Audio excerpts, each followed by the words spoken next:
Ladies and gentlemen, do not adjust your cell phones or computers. This is a special Sunday night edition of Lost in the Midcard. We're going to do a little catch-up for you here. We're going to quickly go over some of the WrestleMania Weekend stuff, as well as the Raw and SmackDown after Mania, and also talk about the Superstar Shakeup, kind of just get you all caught up as we've been gone for a couple of weeks here. Get you all caught up in all of that. And thank you to SpiderDuck.net for being our host, enabling us to be on iTunes and any of your favorite podcasting apps. What you got to do is search for Lost in the Midcard, hit that subscribe button. That way you know every time a new episode comes your way, every Thursday and every Monday after a WWE pay-per-view. You can also subscribe to us on the YouTube, and the links to all that are on our Facebook page, facebook.com/Lost in the Midcard. It's in our pinned post there. Also, you can get it on our pinned tweet at LITMC Podcast. We also share a lot of the great stuff from the wrestling world there, so make sure to give us a follow. I am your host, Jeremy Bennett. You can find me on the Twitter at JBHuskers. And again, Matt still is battling that flu bug, so he is not with us. Hopefully he'll be back with us on Thursday's show. But joining us on the podcast, he was in New Orleans for WrestleMania and many other things. You've heard him on the show before. He's on the Twitter at No One Like D. It's Darryl. Darryl, how you doing, man? I'm good, man. Still trying to recover and wishing I was still in New Orleans right now. So, what all did you do down there in New Orleans? You know what? I did so much, and the craziness about it was everything was just right there to just do. You know, we stayed in the WrestleCon hotel, so it was just a matter of going down a couple floors to attend WrestleCon. I did 2 sessions of Access and did Supercard of Honor, and of course WrestleMania, and you know, had a little bit of fun on Bourbon Street. Hell yeah! As well. Did you run into anybody at the hotel? A couple people. You know, I rode the elevator with Hardcore Holly, the Steiners. You know, I'm sitting in the bar. Eric Watts, Cowboy Bill Watts, DDP. You know, it was a lot of people in and out of that hotel. Like I bumped into Cedric Alexander like 3 or 4 times. He probably thought you were following him or something.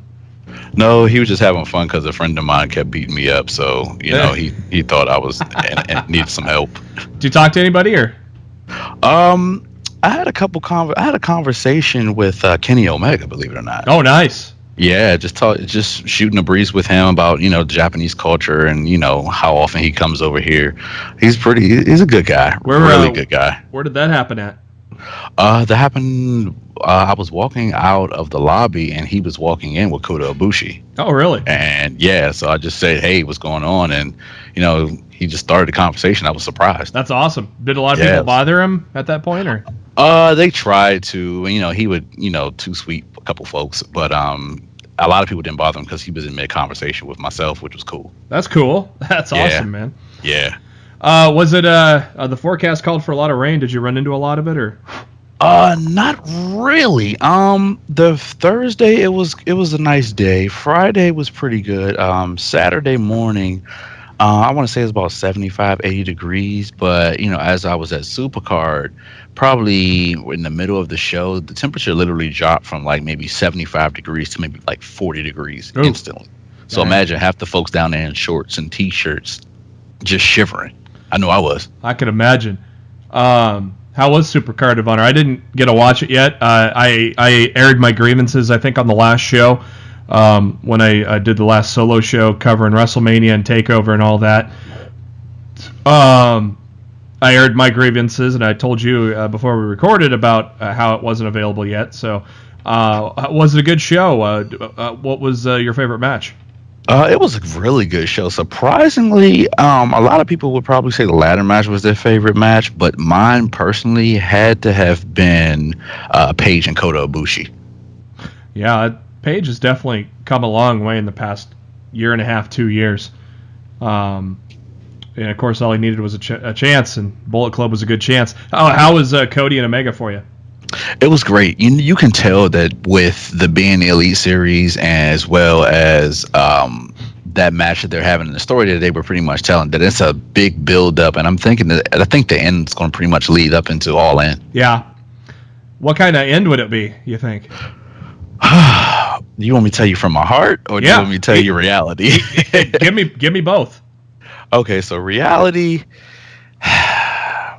I'm thinking that the Bullet Club splits up a little bit. I think that Wolfpack in black and white. Yeah, I think I kind of see that coming. From my heart, I would just want to see, as much as I like Cody, but he's just such a great heel. I would just like to see him move on and do his own thing. Yeah, and this Bullet Club continue with the Bucks and Kenny Omega, that thing. Between here, Ring of Honor, and Japan, they've been pretty much killing the shows. Yeah, them by themselves included. Yeah. I don't know. It'll be interesting to see what happens with Cody after this is all said and done. What do you think the All In main event's going to be? I can't even tell you, to be honest with you, JB. Loser leaves Bullet Club, maybe, and that's it might be. It might be something like that. To that knowledge, I mean, because I'm, pretty much everybody, including you. I know you are watching Being the Elite. You pretty much try to figure out what's going on based on what they're doing on there. Yeah. And it's like, okay, let me figure out, because they haven't released a show since Supercard. Like, they haven't uploaded a show since Supercard. So that episode 100 was entitled, or it made it sound like it was the end, but I don't know. Yeah, that's real interesting. I've seen a couple of tweets from Matt Jackson, talking a little crap here and there, and I haven't seen too much from Kenny Omega. But Cody, Cody's just being Cody and being the great healer that he is. I've seen some crazy tweets from him. Yeah, so episode 100 was called Finale, which people wonder if that's the end of it or just like a season finale. It'll be interesting to see what happens from there. Did you watch Takeover after you got back? Yeah, I actually didn't watch Takeover because I cut off all my alerts on my Twitter, and I had friends that went to Takeover trying to tell me, I'm like, no, dude, I didn't even want to go to Bourbon Street like after Supercard, because I just had a feeling that everybody was just going to leave the Smoothie King Center and go straight to Bourbon Street and celebrate this, that, and the other. But I waited till I got home and actually watched it. I heard a couple. My cousin was actually at Supercard, and he was just pretty much texting me the tweets or the alerts that he had, and it was fairly interesting. I mean, I knew some of the stuff was going to happen, but I actually wanted to just watch it. Yeah, and so did you end up going to Bourbon Street then after Supercard? No, I didn't. You did stay? No, I didn't. I went because it was so cold, dude. Like, I just wanted to go back to the hotel and like get in the bed and just like lay down. I was drained that day. That day was long. Yeah. So once you got to watch NXT Takeover New Orleans, what were your thoughts on it overall? I wish I could have went. Yeah. But you know what, though? I see, Triple H never ceases to amaze me how good of a show he does with Takeover. It's hard to stack them up together, but it almost feels like this was the best one ever, because Takeover to me had the top 2 moments of WrestleMania weekend, period, including WrestleMania. And I don't know if we're going to ever have a better match than the Gargano and Ciampa. That was insane.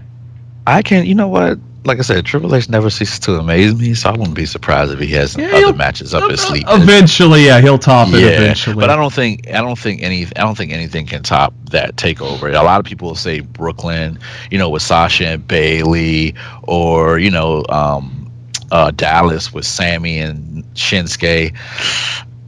When the pay-per-view comes on and you lead with the ladder match, which I thought the show's gonna be crazy. I thought it was gonna close the show because I didn't realize how epic Gargano and Ciampa was gonna be.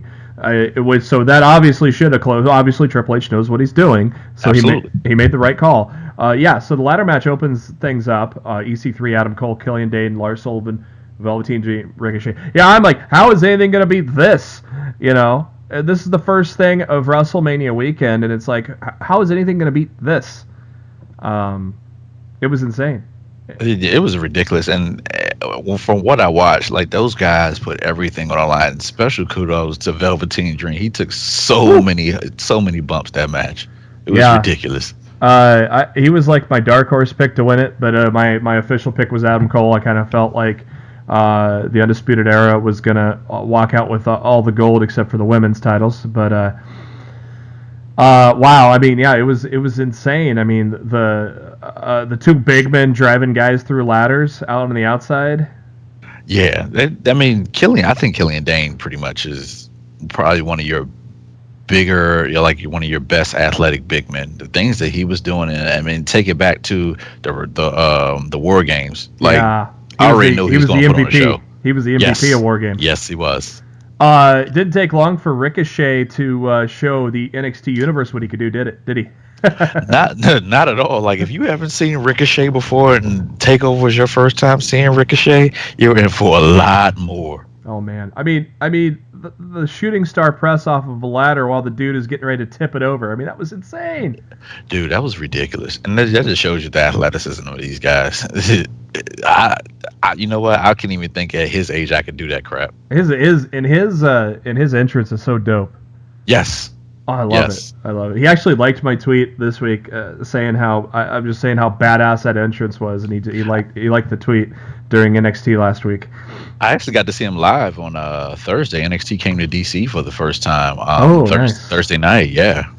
This and this is kind of weird.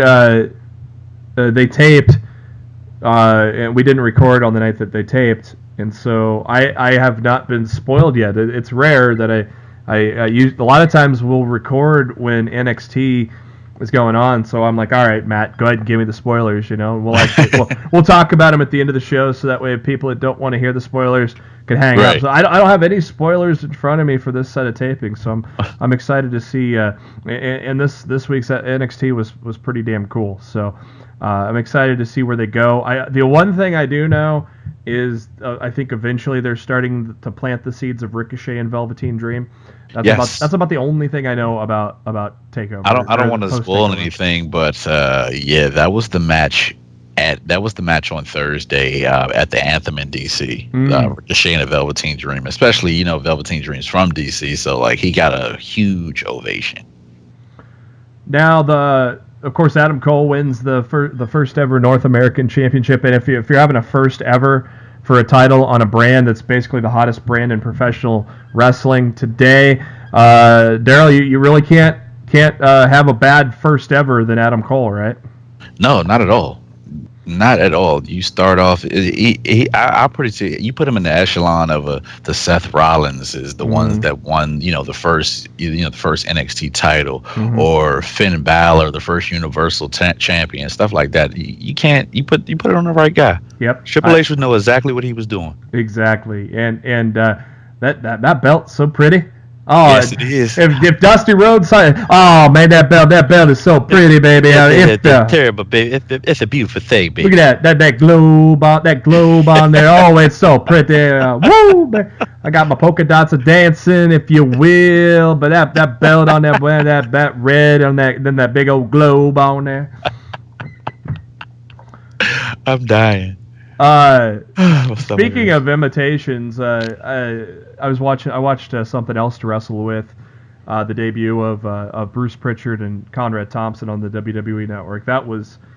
I haven't watched that yet. It's worth a watch. And of course, if you've listened to the show, of course Bruce has a million imitations. He'll do a Cornette. He'll do a Jim Ross. He'll do a Vince. Of course, we all do Vince. I mean, shut up. Absolutely. I think Matt does it the best. That's just hilarious. He even does the Paul Heyman. It's kind of high pitched, but he's got the cadence down pretty good. Check that out. It was a great conversation with him and Conrad. They literally broke down WrestleMania 14. It's a 2-hour show. So okay. I definitely suggest that you take a look at it. Definitely. Well, that might be something to watch tonight. There you go. I did not get all the way through it, but I got about 3/4 of the way through it. It's highly entertaining.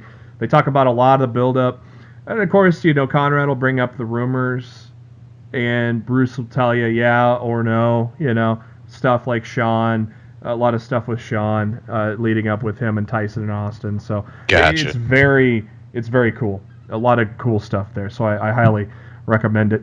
NXT Women's Championship, Ember Moon, Shayna Baszler. What did you think of the Women's Championship here? I thought here's what I said when I did the solo show. I said these women have a tough act to follow, and props to the crowd in New Orleans. They did not have a letdown after that ladder match. They were hyped for this women's match, and that's because the women worked their asses off. What were your thoughts? I mean, you know what? I will say this one thing. For that show to open with that ladder match is one thing. But I think since before Takeover Philadelphia, those two ladies have been telling a heck of a story. Mm-hmm. And it ended in New Orleans, and it was a great match. It was a great. You know what? I like Shayna Baszler. Yeah, I think she's my new favorite woman in NXT. Probably her and Bianca Belair, but there hasn't been a woman that just doesn't give a fuck like her. Right, and you know, she just comes out, does a thing, kicks your ass, and then goes back. Did you watch NXT this week, where she walked into the locker room and?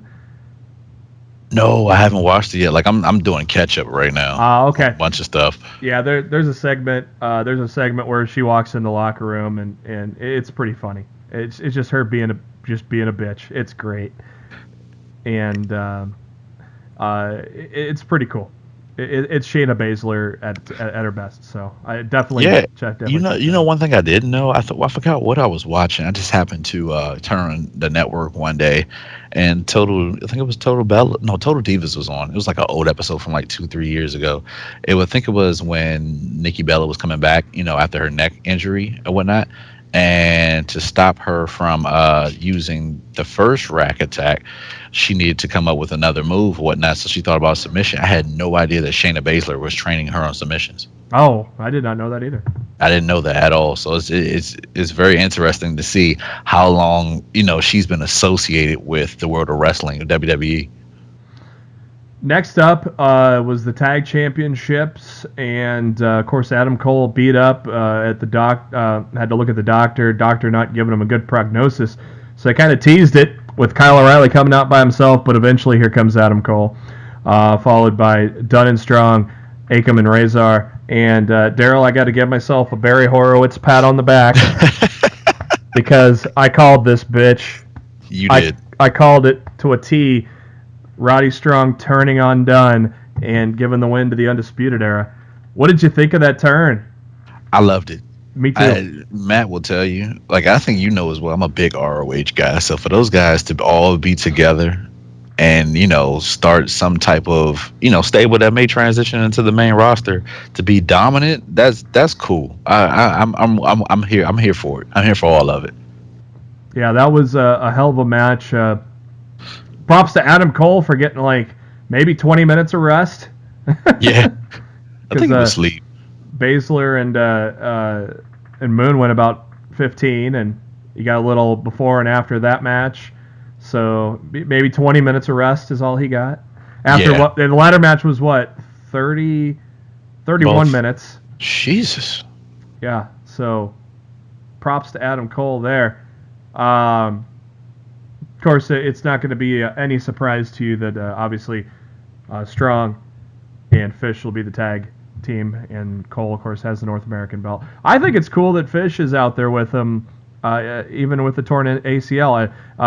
I do know from some pictures of the spoilers. I do know that Fish is out there with him. I think that's cool. Yeah, he's been everywhere. Like, he was everywhere in New Orleans with them. Like, for the most part, when Undisputed Era was signing, he was there taking pictures with them. I think Access that Sunday they had something where Roddy. I'm just going off what somebody told me. Roddy and O'Reilly tagged up against someone, but yeah, Fish was out there too. Yeah, he's working. If you catch up to last week's NXT, they do a little photo shoot, and actually I think it was, I can't remember what they were doing, but Fish was there too. So yeah, it's cool to see him front and center with those guys still. And if he's that early front and center with him, I think he's not going to be off TV too long at all, if at all. NXT Championship, Almas and Black. This was probably the coolest finish I thought they could ever come up with. Dude, the fact I was looking forward to this match. I was looking forward to that. I was just looking forward to that match. The ladder match, okay, yeah, everybody's looking forward to it. Ciampa and Gargano, everybody's looking. I was looking more forward to that match because I just want to see what they did. Well, part of my bold prediction was this ends in a minute. I thought ding ding black mass and it's over. I'm glad I was wrong because these guys went about 20 minutes and it was awesome. And I thought it was cool that the Zelina Vega cost Almas the title because she went to cheat one too many times. I thought it was brilliant, man. When she cross bodies and Almas catches her, and then while he's holding her, he eats the black mass. How awesome was that? Yes. That was great, dude. It was no bad match on TakeOver. It was no bad match. There was no room to take a breath. Not at all. And the crowd was hyped the whole time. Yes, the crowd I said I wish I was there. And I was saying this myself because I was originally going to be there. I had tickets for TakeOver and Raw, and so I was originally going to be down there, and plans had changed. And part of it was starting to think, I don't know if I could have been as emotionally invested in the final match as I was watching it on TV. And I tell you something, Darryl, I have never been so emotionally spent after a match as I was after Gargano and Ciampa. I mean, I literally blankly stared at the kickoff show replay for 5 minutes before I did anything. I don't blame you. When I came back, literally, I think I was off for 2 days after Mania, and I turned it on. Dude, that match, those guys went in there and just gave you everything, every single thing. And shout out to Tommaso Ciampa for coming off that knee injury and just giving his first match back, just giving the fans what they wanted, everything. 37 minutes, and he did not look like he was rusty at all. Was right? Not at all. Yeah, and props to Ciampa for being probably the best heel in all of WWE. I will go I'll include main roster on this. I second that. I mean, how many guys can get F-bombs directed at them 3 different times in a match? Dude. Fuck you, Ciampa. I think twice. Fuck you, Ciampa, and then fuck him up, Johnny. Fuck him up. You don't have too many heels that can do that. And here's a question for you with that. I heard a couple of things with what happened on NXT this past week. Mm-hmm. What do you think this feud ends? My gut feeling is it's gonna be Black. It's gonna be Black, Ciampa, and Gargano triple threat. Whew. Brooklyn or Chicago? Chicago. Okay. That's going to be my gut feeling. I don't know. I don't know if they end this, honestly, with Gargano and Ciampa. I don't know. Do you think it continues onto the main roster a la Sami Zayn, Kevin Owens? I don't know how soon they get on the main roster, but I think maybe eventually it'll continue. I think they'll probably separate them maybe when they call them up. I won't be surprised if these guys face each other again at Brooklyn, though. Maybe. Yeah. I don't know. I mean, it's but there's a fine line, and Triple H will know where that line is. There's Absolutely. A fine line of oversaturating it too. So I don't know. But Gargano and Black. Gargano obviously earned a title shot with Black. Yeah, absolutely. Okay, so I haven't read spoilers, but I think I know what's going to happen. Next week on NXT is Gargano and Black for the title. Ciampa's going to get involved, you know it. I mean, yeah. So that's where I think it's going to go triple threat at Chicago. I can see, dude, the ending of TakeOver with him just wrapping the knee brace around his face. I couldn't do nothing but laugh and just clap at the same time. I was like, dude, that's ridiculous. Man. I was going nuts when that happened, man. That's like ridiculous. Like they gave everything from the power bomb on the knees, from the top rope to the knee brace. I mean, the show all around was just great. See, Chicago is in June, so we still got about 2 months there. Yeah, I could see Gargano Ciampa Black triple threat in Chicago. I don't know. It's weird, and it's hard to predict NXT, which is another great thing about it. Absolutely, you know what's going to happen on the main roster because the old man, is so consistent because he doesn't change his thought process. But Triple H keeps you guessing.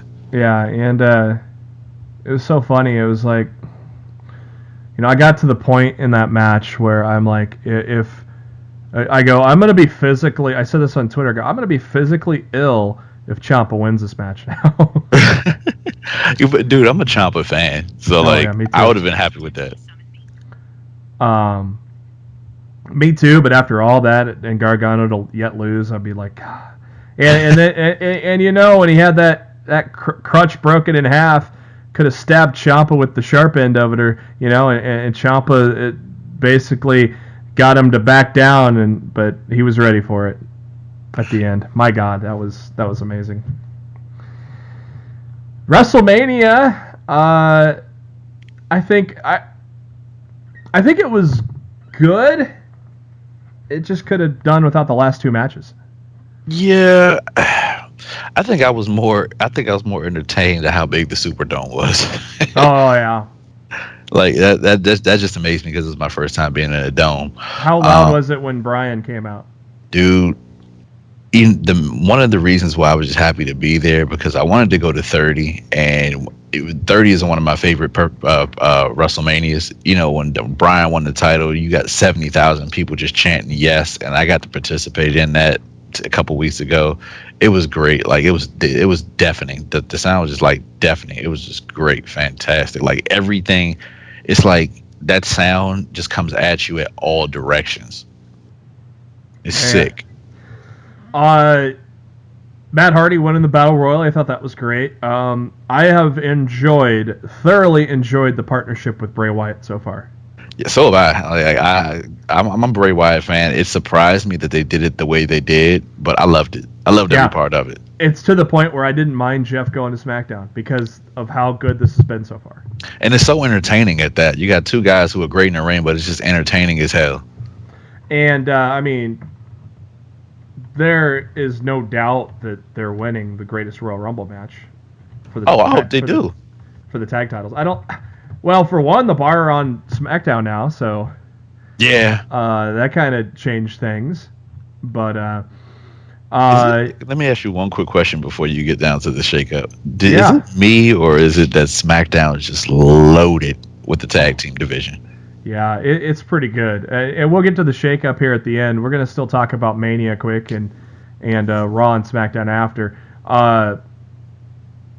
Mustafa Ali, Cedric Alexander, hell of a show with those guys. A little short, but I love I don't know how good of a view you got of a video board or anything, but Mustafa Ali's entrance was pretty badass with some visual effects. Yeah, I saw that. I actually had the tickets I had were pretty much like it was facing the ring. I'll say maybe if it was a football game, I was probably maybe 35, 40 yard line, but I was under the overhang, so like right above my head, I had the screen to watch the match too, in case I couldn't see at the actual ring. So I actually saw.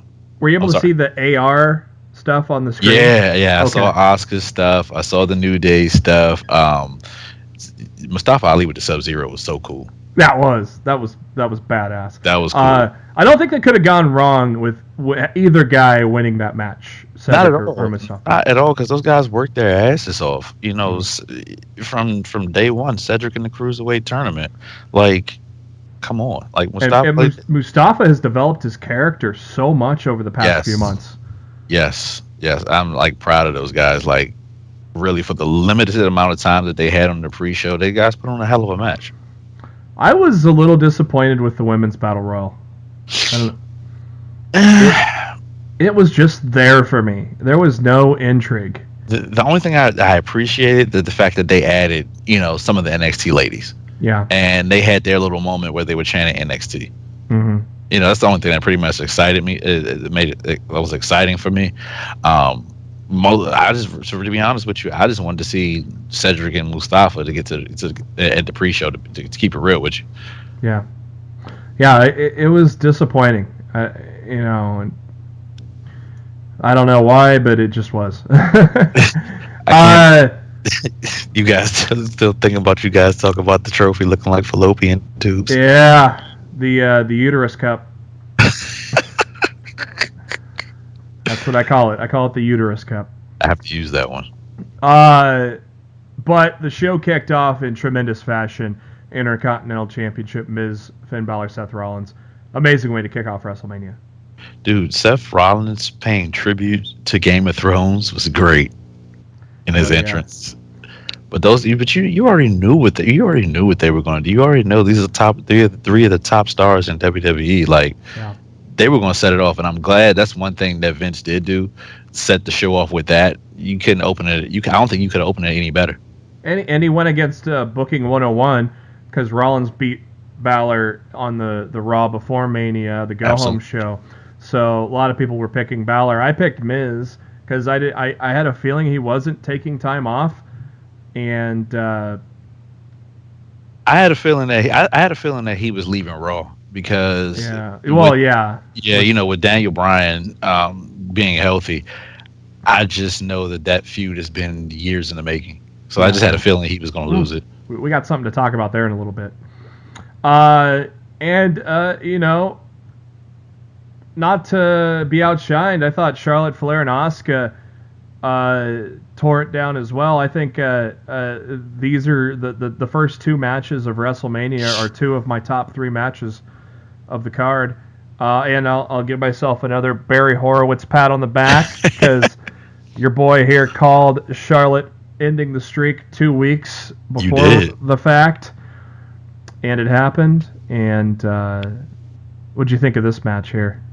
It was great from start to finish. Like, what was the atmosphere in the Superdome when Asuka tapped out? Some people were just like in awe. Other people were cheering. I was cheering because I love Charlotte. It was a mixed crowd. Like, people were more surprised. Like, people weren't mad at the streak being broken. I think they were more so confused or in awe. It was like people were like, boo, oh, what the hell? And then other people were just cheering and chanting your regular woo. So yeah, it was great. It was a great atmosphere. If you have any kind of streak going into WrestleMania, next time it's in New Orleans, get injured. You know damn well, like, Vince likes to end streaks now in New Orleans. Yep. Just call it early. Yep. Hopefully they come back in 4 years. Hopefully it's an every 4 year thing, because it should be. But I think with a lot of other venues having domes and whatnot, with Minnesota building their new stadium, Atlanta, they might have to come back to Dallas again. Yeah, I'd love to see that new Atlanta. Yeah, I'd love to see that I new. Would be surprised if it's there next year. Watching a couple of football games there. Yeah.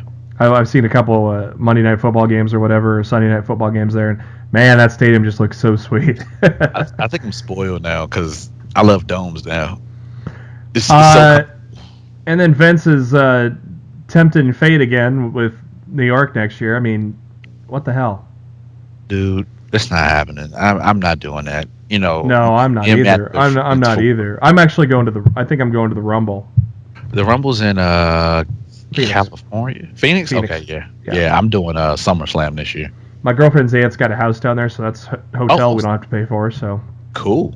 You enjoy the Rumble, dude. I did the Rumble in Philly. It was really interesting to see it in a baseball stadium, but yeah, I don't know, but it'll take you back to those NWA days when Ric Flair and the horse wrestling in the baseball stadiums. Yeah, and Rumble's a bucket list thing, so. I've never been to a Rumble. So it's my favorite pay-per-view of all of them. So I definitely want to go there. 4-way for the U.S. title. I thought it was an okay match. I didn't agree with putting it on Jinder, but it didn't last long, did it? No, not at all. Like, especially now, I will say that the crowd did not like the finish because they all wanted Rusev to win. Right, the chant of Rusev Day was deafening. I bet. Like, I mean, I had a feeling, you know how Vince is, that he wasn't going to win, but What's it gonna take to put this guy over? I was hoping. The chant, dude, the pop that dude got was sick. And yeah, Vince, I just don't know why Vince doesn't want to put him over. And like, then there's the whole thing with the Greatest Royal Rumble, pulling him out of the casket match, now putting him back in. It's like, what the fuck are you doing, man? I don't know. I don't know if he's putting. I don't know if they're playing with us or what. But Who knows? Whatever they're doing with Rusev, they need to make something happen. Like he's probably more over than Daniel Bryan right now. Triple H and Steph against Angle and Rousey was my favorite match of WrestleMania. Same here. Good deal. I think Ronda silenced a lot of doubters, and she got the crowd loved her. You know, there was those times leading up to Rousey's debut where you would hear boos at her mention of her name, so you always was worried about what was going to happen. But I think people realized that she's in it, and they're cheering her for that, and she looked good here, didn't she? Very, very good. I think a lot of people were surprised if she could make that transition from UFC to WWE. And it was great, especially when, you know, her and Triple H was going at it. I mean, that was pretty cool. They told a lot of great stories in this match. They actually did. I actually want to give a shout out to Stephanie McMahon for being the ultimate heel. And she played some good. She played some good defense too. She really, really did until she got in the ring with Ronda.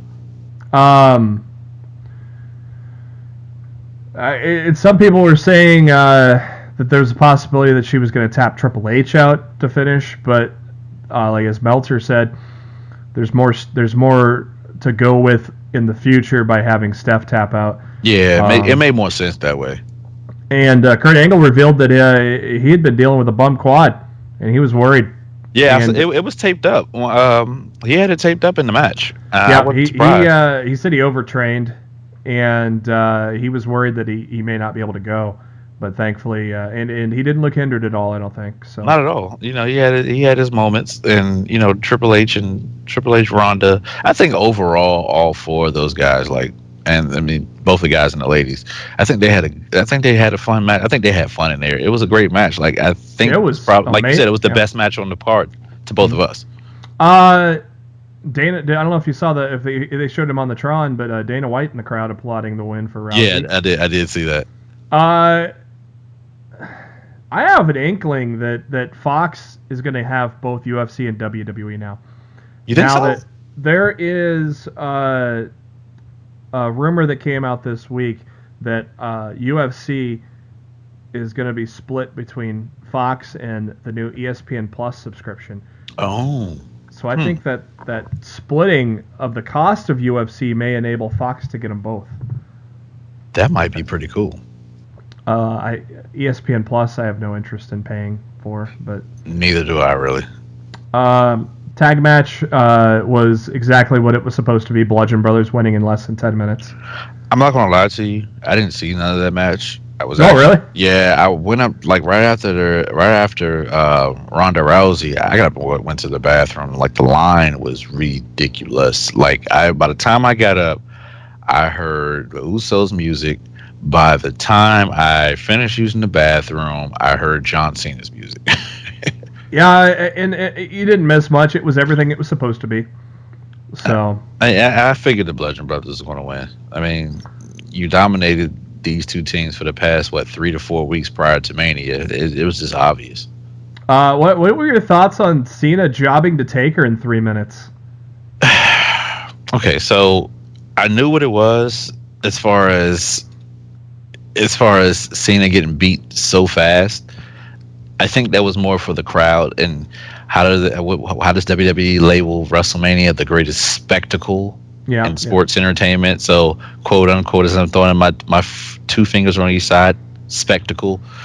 That's all it was. Like it's more for moments. It's more for moments than for great matches. Pretty much. I mean, honestly, it could have done without. I think Undertaker looked pretty damn good though. Yes, he did. Yeah, that I will agree. Yes, he looked very, very, very good, and I think the rumor is now he's like going to be wrestling more throughout the year. I hope so. Yeah, and hopefully, we don't get Roman Reigns and Undertaker from WrestleMania 33. Did you watch the Hall of Fame at all?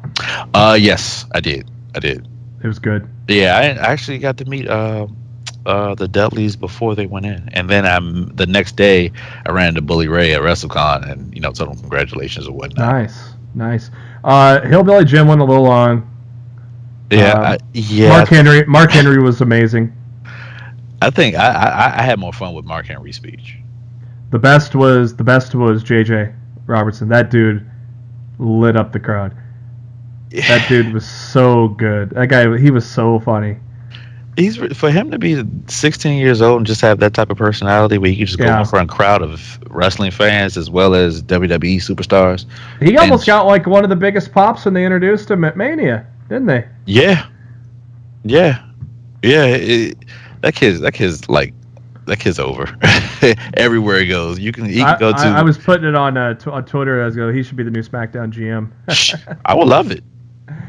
He was awesome.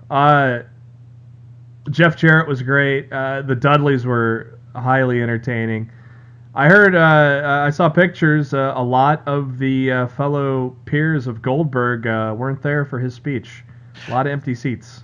Yeah, that was interesting to me. One of my a guy I know, because I think it was, I'm trying to remember, was it that Friday, the day of the Hall of Fame? Someone asked Eric Bischoff at WrestleCon, why aren't you the one inducting Goldberg? Mm-hmm. And he tells them, that's what I want to fucking know. Yeah. In those exact words. Yeah, it was weird having Heyman induct him, but yeah, it made no sense to me at all. I mean, but I thought Kid Rock's speech was pretty good too. So. Yeah, I mean, it was overall good Hall of Fame. I mean, yeah. I really wasn't interested in going, but I watched it all live. Yeah, it's long as it always is. Yeah, and I don't think I'm never going to be interested in going, but I can't say that because I think all time Triple H is my favorite wrestler. If Triple H were ever to be inducted along with The Undertaker, and I happened to be at that Mania, I would go. I think it just like Vince. I don't think Triple H is ever going in. Makes sense. I don't think he's ever going in. Next up, KO and Sammy against Shane and Daniel. Yes. This was that's all you got to say about it. Yes. Yes. Brian looks amazing. Dude, he's back. And he's not as big as he was size-wise before he left. He's skinny. Yeah, I mean, he probably just has to, put more weight on or whatnot. But at the same time, that'll probably come eventually. Yeah. Yeah, he looks so good. Mm-hmm. He didn't look like he missed a step at all. Not at all. And it's great, outside of kayfabe that he got to wrestle with his friends. Oh, they were. I bet they had a big old hug at the end of it. A lot of smiles. A lot of smiles after that. I think they played it perfect where they attacked Brian in the beginning, and so Shane had to go 2-on-1. Because, I mean, that just set up for that explosive hot tag where the crowd just goes fucking nuts. Yes. And then Brian, when Brian gets a hot tag, he goes fucking nuts too. So, what was the atmosphere throughout that whole match? Yes. Just one word. Yes. Yes. Yes. I predicted Brian and Shane to win this. I did not. I in the end, I did not go with any turns. It just didn't feel right to me. Right. It did for me. I guess I was thinking long term as far as, feuds and you try to predict the future or whatnot. I had a good feeling Owens and Zayn were going to Raw. I had a good feeling Stephanie was going to sign them up, and they did. So it just wouldn't have made sense for Shane to turn. It would have been interesting if Brian turned, but that's if Brian hadn't been out of wrestling for 3 years. If Brian was out of wrestling for maybe a year due to injury, and they put him in as the GM while he's recovering, and then his first match back, maybe, but he's been out for 3 years. You don't turn him.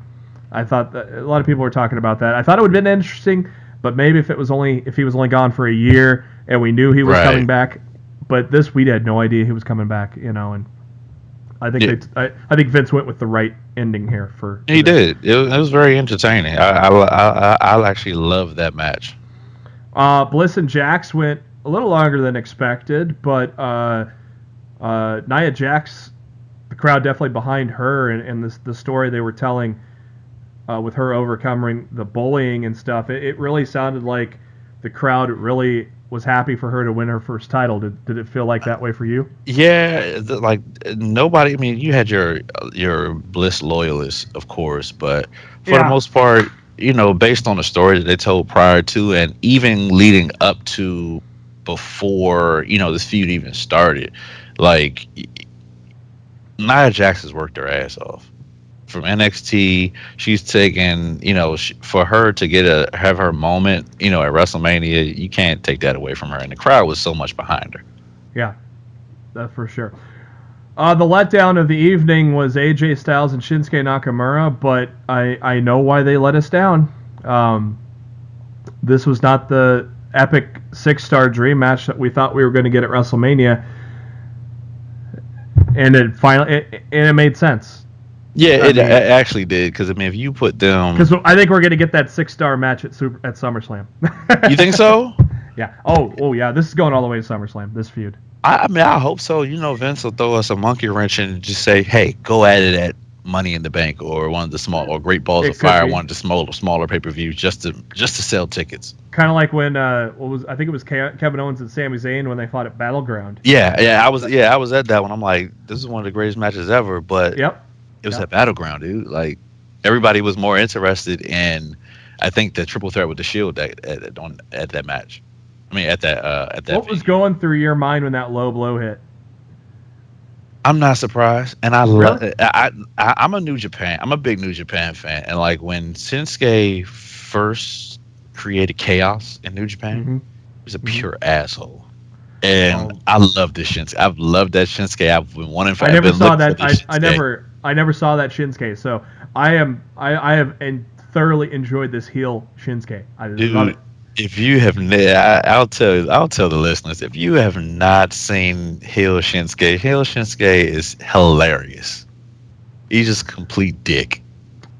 No speak English. I need that shirt. Vince, print it. There's another shirt that Vince needs to print. Arm to balls. I'll take that too. The heel turn of Shinsuke has been on. I did not expect it.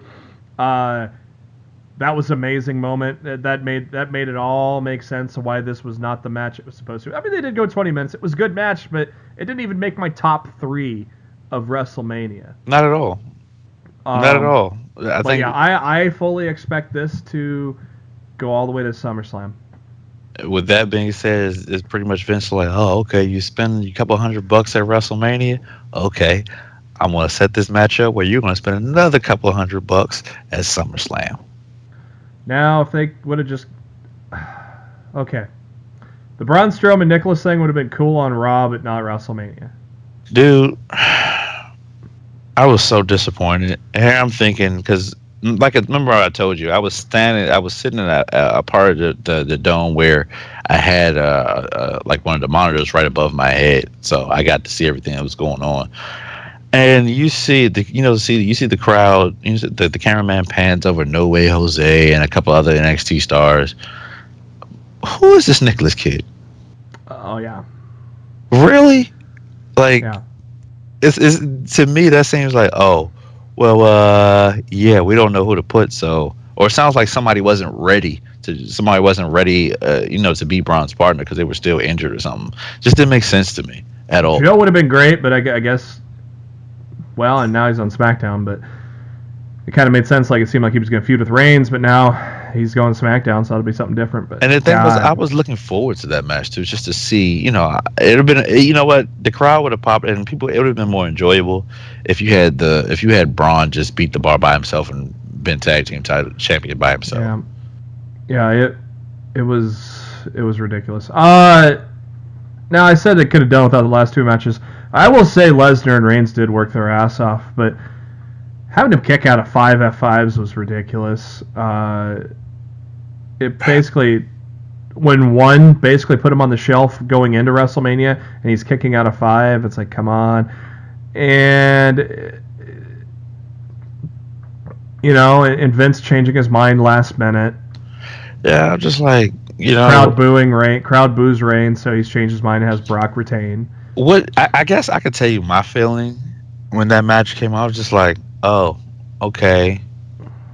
Knowing Vince, he might throw a swerve at us, but I want to leave. I want to get out of here before the crowd gets crazy. Like, really, because we've known that this match was going to be the main event at Mania for like a year now, and you give us shit on a plate.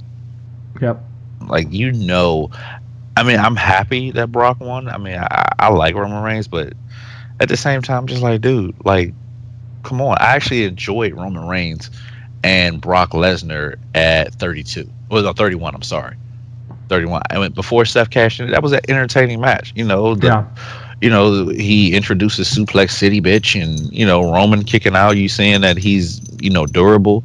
But other than that, it did nothing for me. It disappointed me. Like, just seeing that match was on the card, it disappointed me.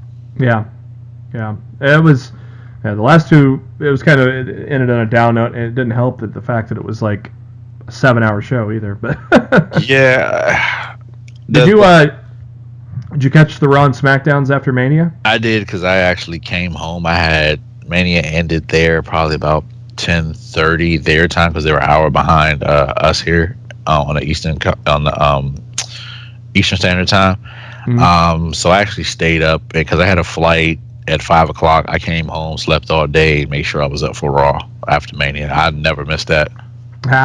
What'd you think of Rousey putting another armbar in Steph?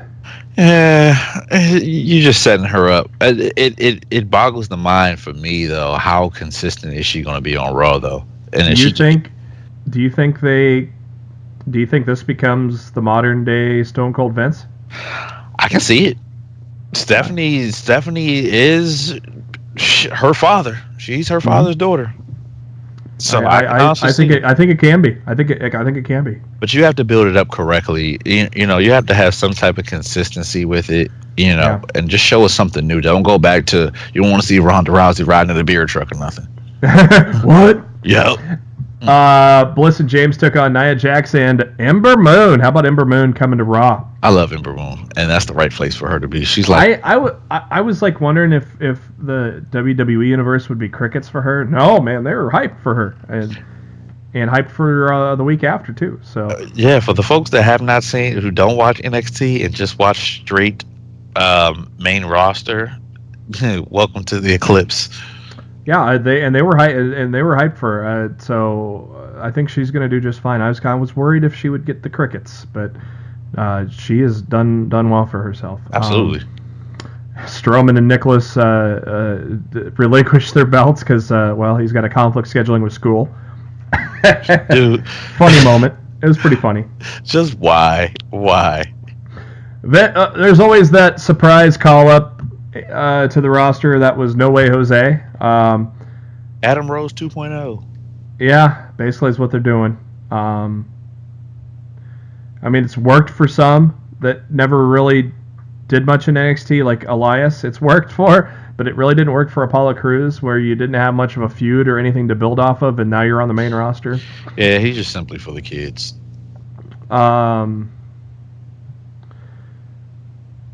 Rollins, he talks about how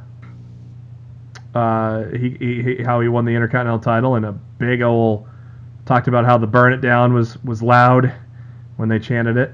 That was pretty cool. Yeah, it was. How about old Jeff Hardy coming back from injury? Dude, that was great. I love Jeff Hardy. Yeah, me too. He's been a favorite of mine. I always tell everybody my favorite WWE match of all time is Jeff Hardy Undertaker ladder match for the title on Raw. I knew you were gonna say that. Yep. Then going through the rest of Raw after Mania, Paige's emotional retirement speech. We all knew it was coming. Dude, I almost shed a tear at them. I love Paige. Yeah, she's I feel bad. She's 25. It's so sad. How about Bobby Lashley coming back to the WWE? And some people might be mad at me, but I've never liked Bobby Lashley.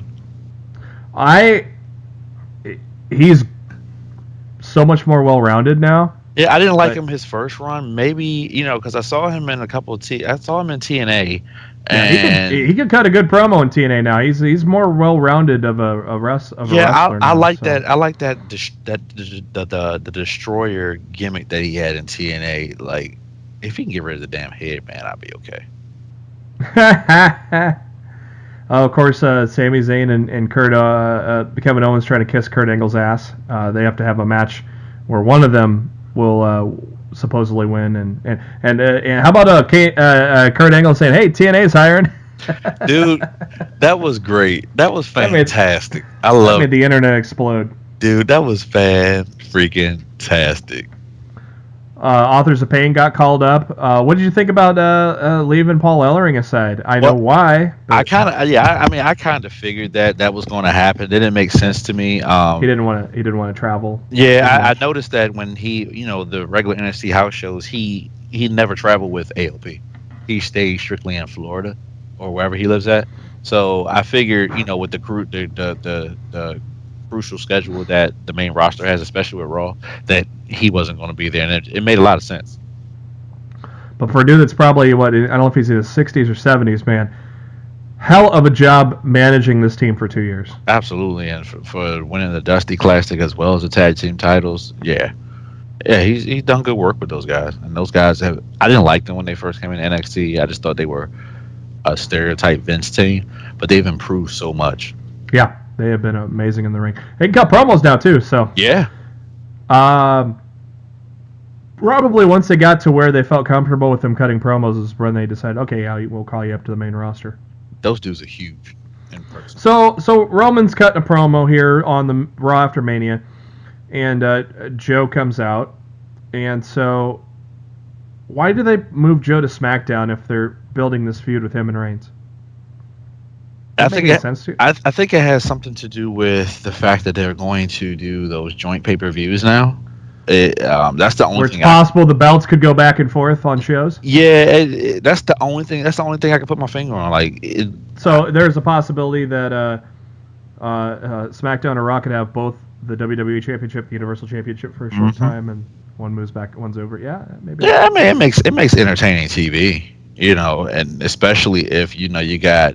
I guess when you have joint pay-per-views, mostly with the big four pay-per-views, and you see like maybe a SmackDown talent come to Raw and you get a pop, or a Raw talent come to SmackDown, especially with Survivor Series when you had all those guys, switching brands coming over to beat each other up. It was pretty cool. It was entertaining. Yeah, we'll see how it goes once Backlash gets going. Or I guess we'll see it now with the road to Backlash. But absolutely. Kevin Owens and Sami Zayn had a hell of a match. It ended in a draw. It was kind of weird. It ended in a draw, but they weren't really trying to cheat, or they actually didn't answer the 10 count. So it was kind of. It was legit, yeah. That was just a setup for the Superstar Shakeup, which was very, very so stereotypical events. We know that we know where they're going. Calm down. Great little scene backstage with Matt Hardy and Bray Wyatt and Jeff Hardy.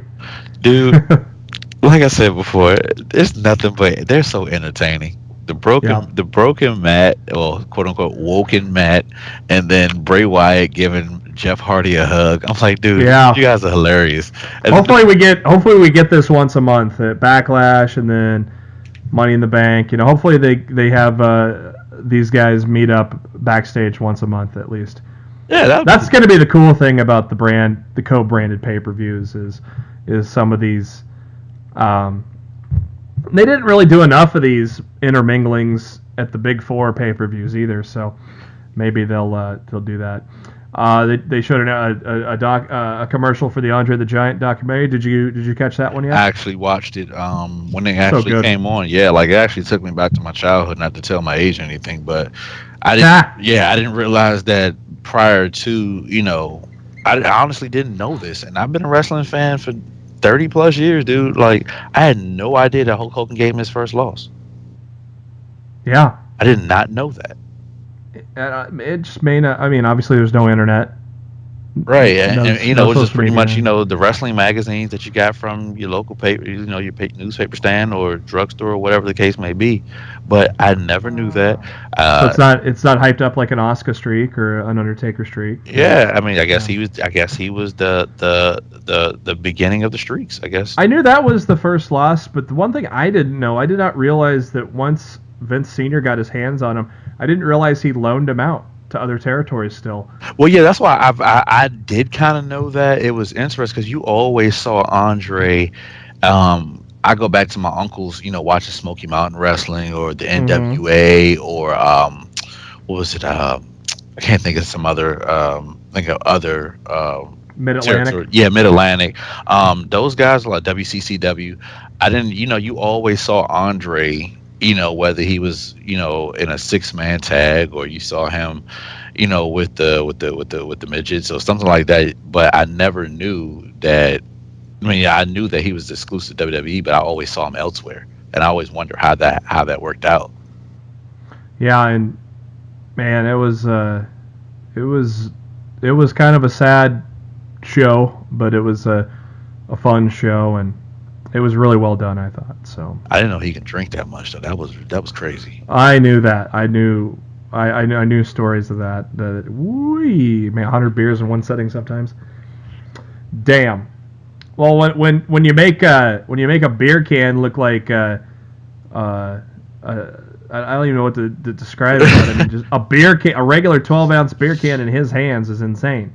I think But the funny part, I think the most interesting part for me, it was actually funny when they were talking about if Andre didn't like you, he would beat your ass in the ring. John, yeah, who I forgot. Macho Man. Yeah, Macho Man. It was like crazy. Like if he didn't like you, he would beat your ass. Yeah, it was a great documentary. I hope hopefully Bill Simmons does some more of those. Yeah. He did it. 6-man tag with Rollins, Balor, and Hardy against Miz and the Miztourage. Of course, by then we knew that our Angle is. Actually, we did not know by then that Angle was shipping off Miz, so that's actually a week later. But good to see Jeff Hardy back in the ring. That closed the show. I thought it was a good Raw after Mania. I thought it was what a Raw after Mania should be, with surprises, returns, debuts, and all that. What did you think? It was good. They always generally do a good Raw after Mania with a good main event, you know, just to cater to the fans and try to end out WrestleMania week. I mean, it was pretty awesome. Yeah, the one Raw after Mania I attained live was in Dallas. That was the debut of Enzo and Cass. That was so cool. That was the debut of the fans singing along to No Chance in Hell too. So Very true. I remember that. SmackDown after Mania. What are your thoughts on Paige as the general manager? I thought it was a great story. I love it because for her to be so young and then, you know, just to be injured that way, I think Daniel Bryan led the way with that. With you know, just helping out the talent, even though you can't perform in the ring, still keep them around. You know, Yeah. Edge had the same thing, but you know, Edge was on the latter part of his career, so he probably wanted to go do something else. But you know, retaining Daniel Bryan within the company as well as Paige, and Paige, kudos to Paige for shouting out Daniel Bryan, saying it gives her a chance because that makes it for her to be so young, dude, and you know, be one of the leaders of the women's revolution, because honestly it started with her, and that's just my opinion. It started with her, and you know, for her to be hurt and everything, I mean, I should have grown man tear. I will say that. Yeah, and it was the right thing to do, and it was great, and she made a hell of a main event on her first night of the job. AJ Styles, Daniel Bryan. Jesus. Whew. I was also kind of disappointed. I was like, you put that on SmackDown. I'm cool with that, but yeah, save that for one of the big pay-per-views. Make people pay for it. Only one debut on the SmackDown after Raw, or after Mania. Oh, it was after Raw too, I guess. But the Iconic duo, now called just the Iconics with two I's, because Vince likes to spell things wrong. Pretty much. I think the Iconics, the 2 weeks that they've been on the roster, have showed us why we love them, and now everybody else gets to see why too. I think they've been doing a phenomenal job. They've improved so well too. Like, you know, when you got folks that come into NXT and you don't know which direction that they're going, you know, or unless you made yourself I'll just say this, unless you know this person prior to NXT. Nobody, I personally didn't know a Peyton Royce or a Billy Kay prior to NXT, but yeah, me either. You just see what Triple H is doing down there for those guys for them to be making superstars out of these people. Like it was a great debut. Yeah, absolutely. And of course that led to the cash in. My God, they sure took a long time to get around to that cash in. We were thinking, is it going to happen? Still? Oh, there's Carmella's music. 287 days with the contract, and she literally drug Mike Chioda down to the ring. How many times did Mike Chioda say, "Are you sure?" Yeah, I know. I was like, come on. Like, really, dude? Yeah, she's cashing in. What are you doing? So Carmella's your new champ, thanks to the Iconics. Yeah, she's another NXT homegrown that's improved as well. And thank God they didn't go with the rumors that she may fail in her first cash in. So that would have made no sense for me. Yeah, for the women that would have been ridiculous to have a fail in the first cash in. Orton is your new number one contender for the United States title. Then we got AJ Styles, Daniel Bryan. They gave us a classic for as long as they could until Nakamura came in and did what Nakamura does as a heel, which is great stuff. So oh my God, are we? Imagine if I don't think we need to give I don't think they need to give us Daniel Bryan and Miz right away, and I think Miz is probably going to be a coward for a while. I think he will be. It's imagine if we how it's going to play out. Imagine if we get Bryan Nakamura Styles for the WWE Championship. That would be so great. That'd be ridiculous. So let's wrap up the show. Our special kind of a catch-up show since you haven't heard my voice since after WrestleMania, and so we caught you up with the Raw and SmackDown after WrestleMania. We're going to catch up with Superstar Shakeup here to end the show, and of course got our thoughts from Darryl on his time down in New Orleans for WrestleMania. So now let's wrap it up here with the Superstar Shakeup. They did a lot of shaking up, didn't they? Yeah, that was rather interesting how they did a lot of things. You pretty much can predict it sometimes based on which titles change hands or who has the title. But yeah, it was a lot. They overloaded a lot of divisions. I think the story, the premise of everybody that moved to Raw was people in need of a fresh start. I don't know if they'll get it on Raw, but we'll see. But I think it was good to have Jinder move to Raw. That makes a lot of sense. I think he would benefit from a face turn. Sounds crazy. You think so? I think he would benefit from a face turn if they can get away from that stereotypical bullshit that Vince likes to do with these guys. Well, he's trying to sell tickets in India. The Riot Squad, meh. I'm still not impressed. No. I heard rumors that they may send Liv to NXT. And then she went and really did something stupid. I'm just in awe. And of course, no surprise, Stephanie hires Kevin Owens and Sami Zayn. Kurt Angle announced The Miz going to SmackDown. Probably the best move of the entire shakeup, wasn't it? Absolutely. That's going to be such a great feud. Because we never thought we would get that payoff. Yeah, and now you can. Yeah. SmackDown is so loaded right now. I've written so many articles on Bryan and Miz the past couple weeks for Sportskeeda, and most of my articles all include that clip from Talking Smack, and so I've watched it a few times the past couple weeks. It's like it never gets old watching that. Not at all. It's such a good promo. And I wrote a story, something I didn't know. Miz did an interview, and he gave some background on the backstage reaction. He said there were people, there were wrestlers just packing up, leaving like they normally do while Talking Smack's on there. They all stopped. Normally they're just on their way out the door to go to the next town. They all stopped when he started cutting that promo. Are you serious? And Miz was legit mad. I know he was. He said he honestly said that. I think it was a photo shoot on the network. He said, "Yeah, like I was airing everything that I felt at that moment up until that point."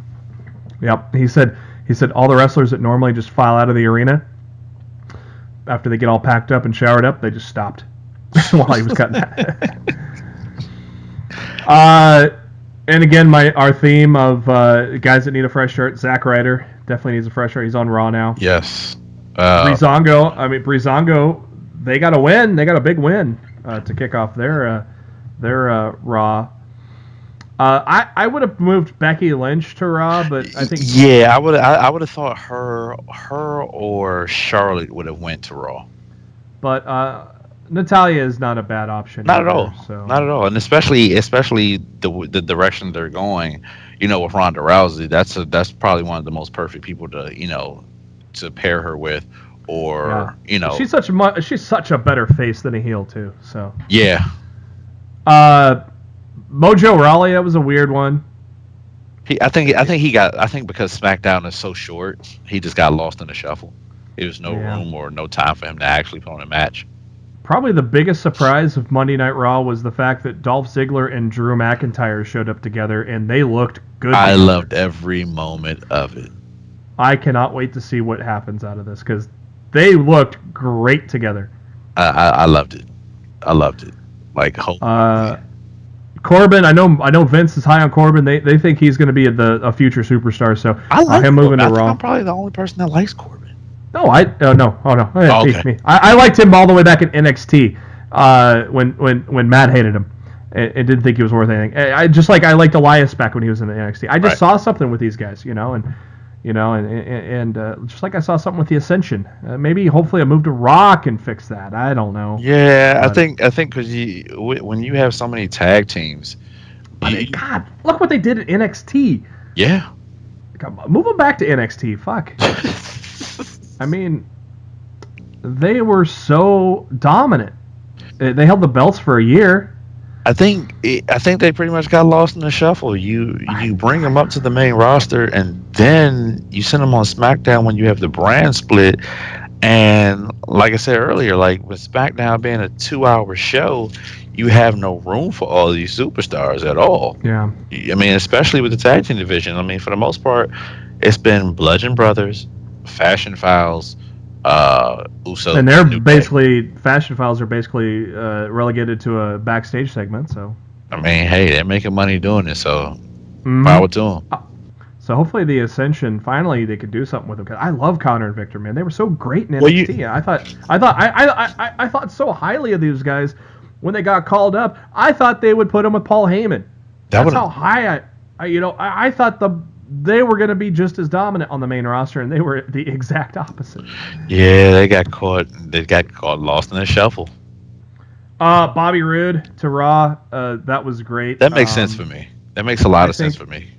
It was obvious when Angle said it's a guy that's never been on Raw before. It had to be Roode. I'm excited for a Roode heel turn. Maybe a Roode heel turn in a Roode Rollins feud. That'd be tremendous. I did an article on 5 feuds I'd like to see after the or 5 feuds to watch for, or 5 great feuds that could come out of the shakeup, and I put Roode and Rollins in there. I put Daniel Bryan and 3 guys. And I was like, everybody in Daniel Bryan basically, because but specifically with the shakeup, Daniel Bryan, Miz, Jeff Hardy. Dude, I'm gonna tell the listeners right now, if you have not seen AJ Styles and Samoa Joe in TNA, you will get to see it now. Woo! Can't wait. And Chad Gable now, singles. I think this is going to be great because I think he can flourish as a single star. You think they put him back together with Jason Jordan? No. Good. No. I think he's going to be... I think he can flourish on his own as a singles competitor. I don't even know why they put him with Shelton Benjamin in the first place. Maybe just to...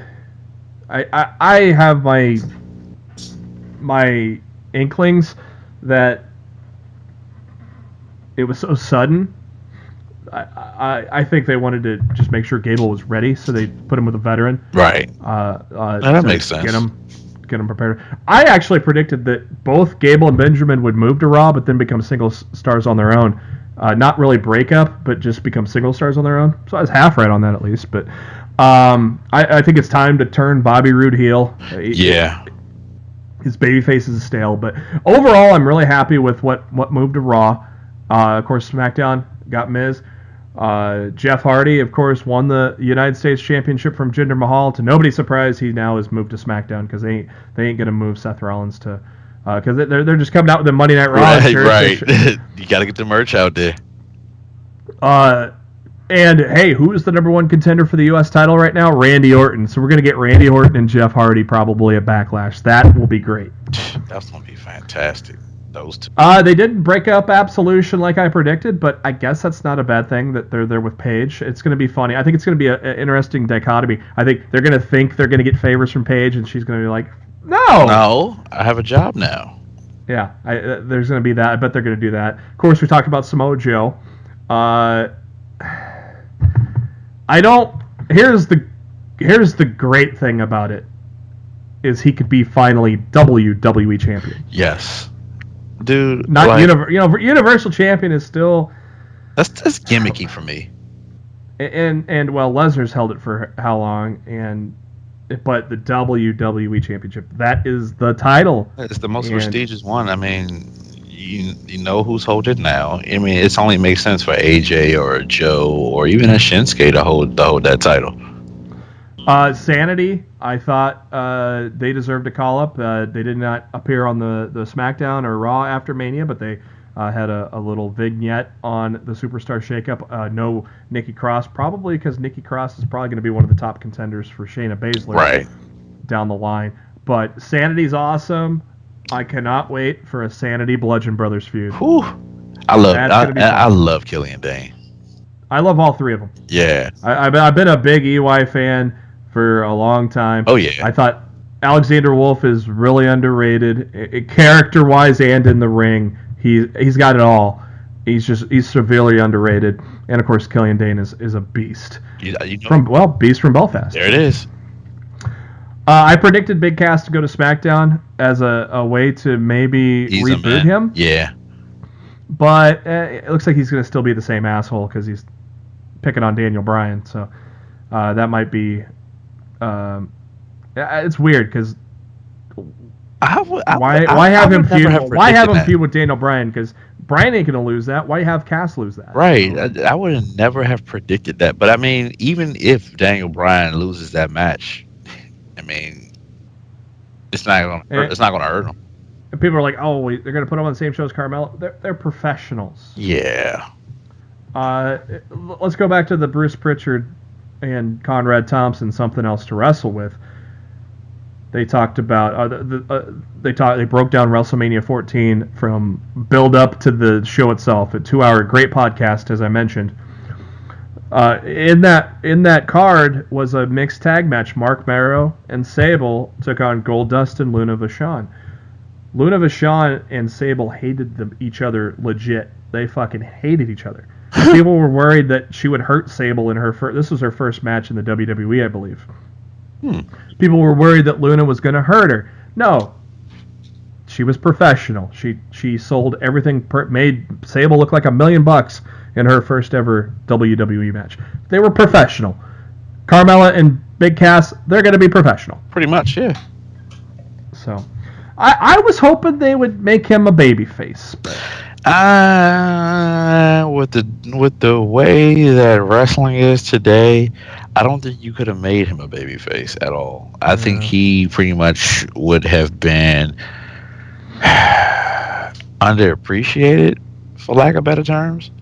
I think. Yeah, but if you have him on babyface, you can't have him do the stick Enzo. So, right. If you have him as a complete bully, like asshole type deal, he's gonna get a reaction. Bryan. Yeah, he's gonna get a reaction. I like the interaction between him and Daniel Bryan. It's actually gonna be good. I like that. When he called him Little Man, I'm like, okay, now we know where it's going. What'd you think of Asuka going to SmackDown? Makes sense. I know Matt's happy. Yeah, I know he is. It makes sense. It makes so much more sense. Her and Ronda split up. But I wouldn't mind seeing Asuka and Naomi. To be honest with you, I wanted to see either Sasha or Bayley go to SmackDown. Yeah, I don't know. I didn't really have any strong thoughts with the women. When I did my prediction article, I only had one woman, and it was Sonya Deville, because I figured they would break up Absolution. Oh yeah, that's true. I, I I think honestly, it would made more sense if you would put like a Sasha, like you said earlier, Becky to Raw or Sasha and Bailey to SmackDown. Well, I said Becky to Raw just because she's the first ever SmackDown Women's Champion, and she's been stuck in the mud ever since. Yeah, I mean that's what I honestly thought she was going to win the women's Rumble. I mean, yeah, I thought so too at first, but then I went with Bailey because I figured it was going to be, oh, they're going to go down to Sasha and Bailey, which we thought they did. And I had no idea Naomi was still hanging out there, and that was cool that they gave it to Naomi. I mean, don't get me wrong there. She deserves it. Don't get me wrong there at all. I think that was cool that Naomi was the first ever women's Battle Royal WrestleMania winner. So, Gallows and Anderson to SmackDown. I predicted that, but where's Finn? They should have brought all four of the club guys. I would have done it. I honestly, I'm baffled because they were giving Gallows and Anderson. They put the Balor Club gear on them. But you know, Bullet Club is for everyone. That's true. But they put the Balor Club gear on the wrestling gear of Gallows and Anderson. I don't think they knew what to do with them. I really don't think they know what direction they were going in. I don't. I predicted these guys going to SmackDown because I think these are going to be the guys that take the titles from the Bludgeon Brothers eventually. Dude, you have the Usos, the New Day, Gallows and Anderson, the Bar, Sanity. SmackDown's tag team roster is loaded. Now just mentioned the Bar. Yeah, like my only reservations with this, like I've been saying on the show, when you have a 2-hour show, you hope that all this talent doesn't get lost in the shuffle because they don't have enough time to, show them off or do anything with them. And that's probably that's why half of the folks like the Mojo Rileys, the Breezangos, all these folks that came from SmackDown are going to Raw for a fresh start. I'm like, you can't do that to these guys, especially with the tag team division. Come on now. Yeah. The Bar going to SmackDown made a lot of sense. I mean, they're 4 or 5-time Raw Tag Team Champions. They've done almost it all there, so it's time to shake it up there. Have them take, and they can now be a legitimate threat for the Bludgeon Brothers as well, or they break up, or they. I'm not a fan of breaking them up to make them single stars. I think you could still have them as a cohesive unit and still push them as single stars. You actually can. You can do that with a New Day too. I mean, how much money is the New Day making them fucking make Big E a World WWE Championship? And I heard a lot of rumors of the New Day going back to Raw and them pushing. I predicted New Day going to Raw on that one, but that was of course not right. Oh, here, I'll pull this up real quick here. This was like my best article viewership wise ever. It took off. It made me some money this week or this month. It almost became my first $100 article by itself. We'll just tell you that much. It was insane. So I had Becky Lynch going to Raw. I had Bobby Roode going to Raw, which happened. I had half of this right. Gable and Benjamin going to Raw. I had Rusev and Aiden English going to Raw. I mean, they're the hottest thing in WWE today. Yeah. Put them on the main show. But that didn't happen. And then I had the New Day going to Raw. And then for SmackDown, I had Balor going to SmackDown. Elias going to SmackDown. Anderson and Gallows going to SmackDown. Big Cass going to SmackDown. And Sonya Deville. So I got a few right. Yeah, I think they're gonna try to. Based on what I saw from Raw last week, they're gonna with the MMA backgrounds with her and Ronda. I can see something. Ronda owned her. There. Ronda owned her. Owned her. That was horrible. Like that just made Sonya Deville look like she was a white belt in kids karate or something. I guess Breezango is going to be replaced by R-Truth and Ty Dillinger here. We'll see. I thought it was an entertaining little high five they did. That was. But I actually like the fact that they're bringing the guys that didn't do too much on SmackDown over to Raw. It gives them more time to show their talent. Like why didn't they bring Ty to Raw then? That was just stupid. Like I don't even get that. And the final call-up and shakeup via vignette. Andrade Cien Almas and Zelina Vega makes complete sense because Andrade's been on fire ever since Zelina joined him. I love Andrade.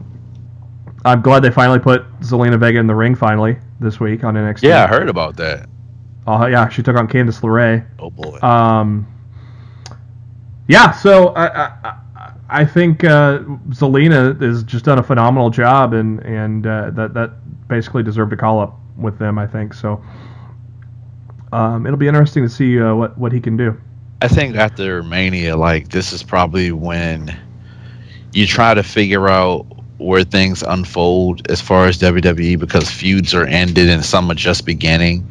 And even with NXT is loaded now because you had you had your amount of call-ups as well, and so the roster has been replenished.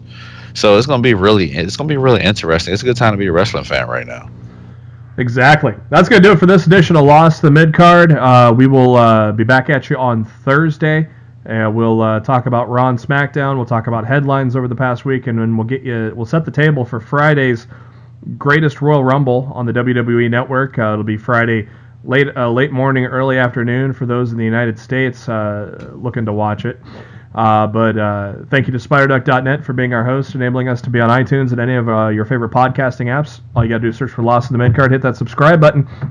That way you know every time a new episode comes your way, every Thursday and Mondays after a WWE pay-per-view. Make sure to follow us on Facebook, facebook.com/Lost in the Midcard, and Twitter at LITMC Podcast. We'll have the links to our subscription choices on the pinned tweets and posts there. And you can follow me on the Twitter at JBHuskers. Darryl's on the Twitter at NoOneLikeD. And before we head off here, any final thoughts on your Mania experiences and everything afterwards? Any final thoughts there? Dude, it's just, if you ever have a chance to go to Mania, I think every wrestling fan, if you have the means to go, just go. You will enjoy yourself, and no matter how old you are, it will take you back to your childhood or the days when you first fell in love with wrestling. For sure. I went to my first Mania in Dallas, and I went to everything. I went to Supercard of Honor. I went to NXT. I went to Access. I went to JR's one-man show. I had a blast. I went to Raw after. It was amazing. So for Darryl, this is Jeremy. Thank you for tuning in to Lost in the Midcard. We'll be back at you on Thursday.